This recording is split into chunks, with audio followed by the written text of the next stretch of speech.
The modern biology is to understand life at the molecular level, to understand the many reactions that are occurring in our cells all the time. When we have a profound understanding of the disease-causing mechanism, we may be able to help develop novel therapeutics. The technology we are using is called cryogenic electron microscopy, which allows us to capture the fine details of DNA, RNA, and proteins to atomic resolution.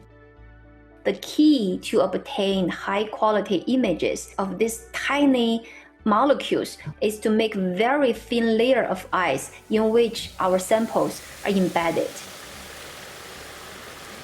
We were able to put them on a supporting matrix of graphene grades, but graphene is not compatible with water solutions.